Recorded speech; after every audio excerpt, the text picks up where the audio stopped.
Hi there, and welcome back to Grammar with Kelsey. Today we're taking a look at the passive voice. So let's get started. Right. If you're doing this in Korean, here is a Korean definition for you. Let's take a closer look. First, what is active voice? This is the opposite of passive voice. This is an active voice sentence. The robber stole my laptop. Right? So first, let's find our verb, our action or state of being. So what is the action in the robber stole my laptop? Right. Stole, to steal.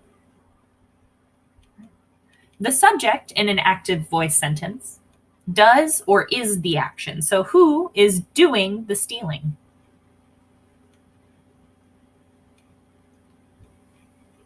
The robber. Okay. Now we have this extra bit, our object, right?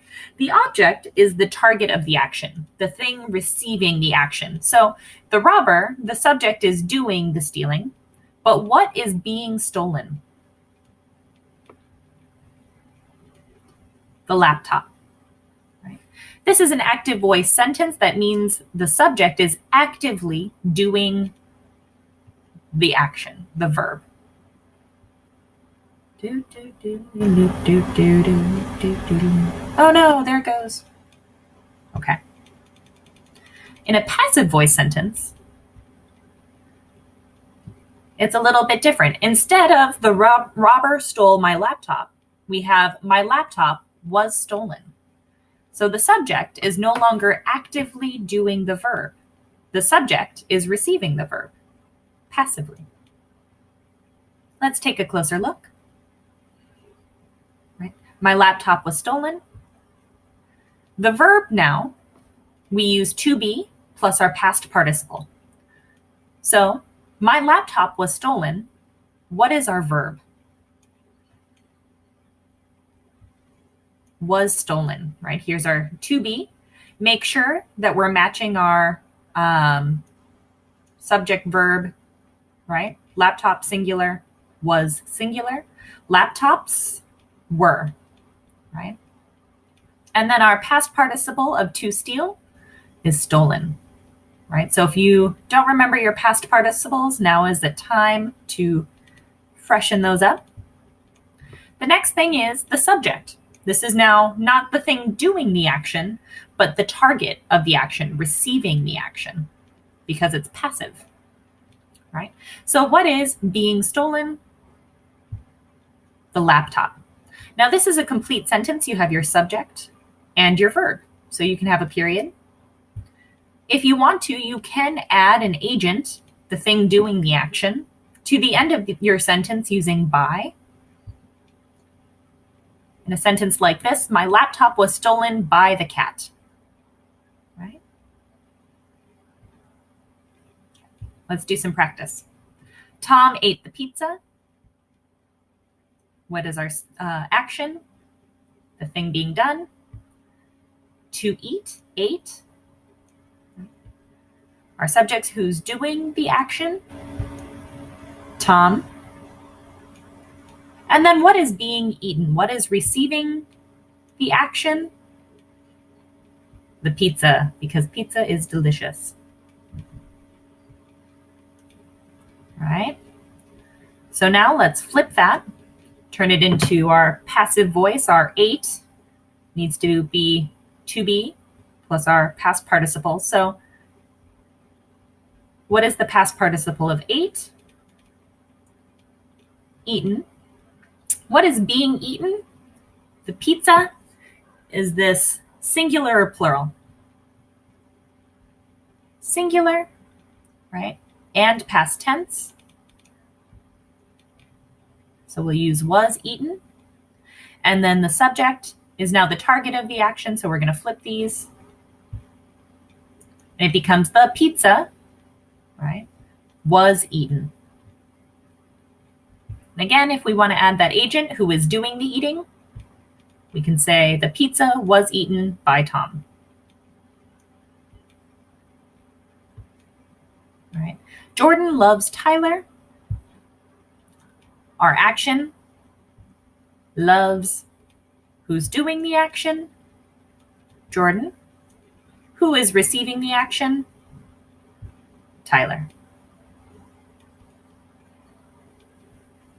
All right. In passive voice, we use to be plus PP, our present participle of love, and then am, are, is, was, were for Tyler. And then our target of the action, Tyler, becomes our subject and moves to the front. In Tyler is, because he's singular, and this is present tense, loved.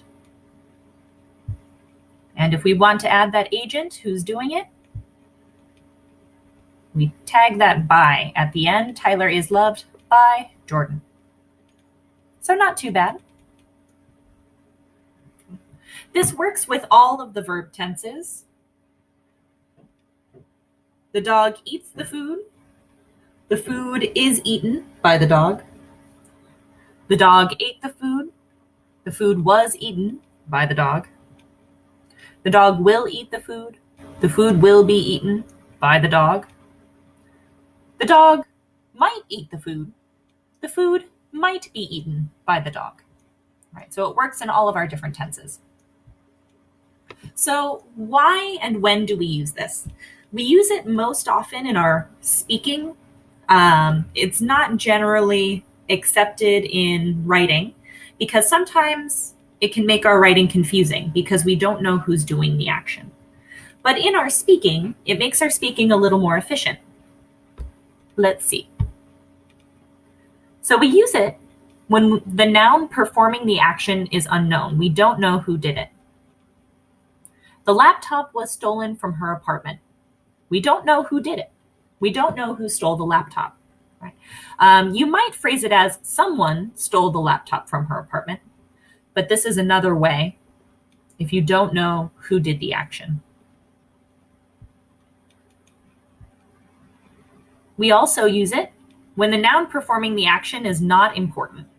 Right? We don't care. The action is the most important thing.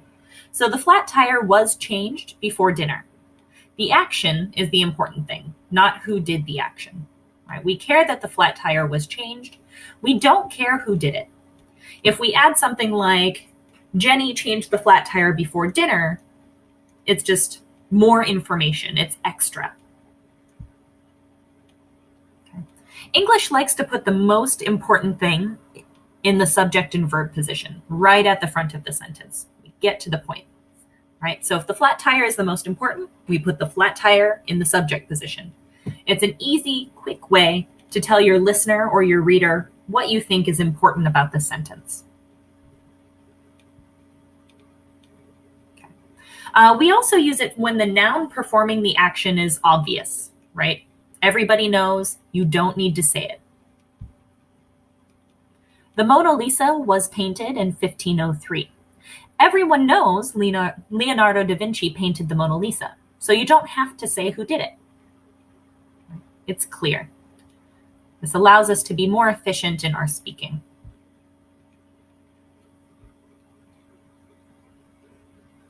How do we use it with negatives? My laptop was not stolen by the cat. Right? We add our not to our to be verb.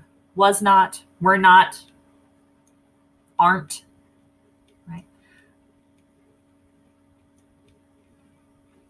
My laptop was not stolen by the cat. It was stolen by the dog.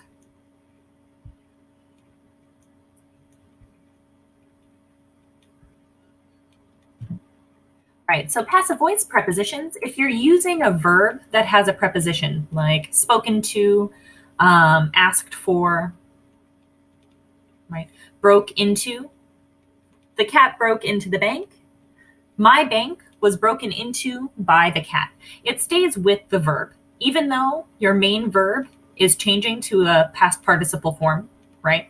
To break, broke, broken. Your into will stay with the verb.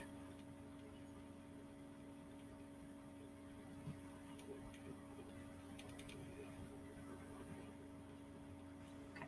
Questions. Are grapes grown in California? This is already passive voice, right? Many of our question words automatically put our sentences into passive voice. Where are the new cars sold?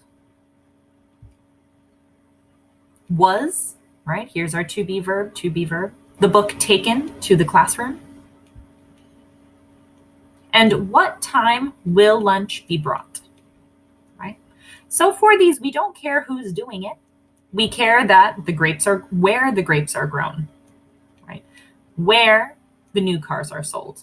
If the book was taken, what time lunch will be. We don't care who's doing it. Now, if you do want to ask who, if you want to ask for the agent who did it, we do something a little bit weird, right? Remember, we always put the agent at the end, but this is a question. So the bank was broken into by whom? We use our relative pronoun whom in our agent phrase at the end. It's probably the only place you will ever use this. And this is more formal grammar, right? We're much more likely to say this, but if you want to use more formal grammar, this is how this works.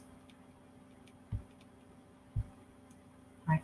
Let's see some examples. Taxes are going to be raised next year, right?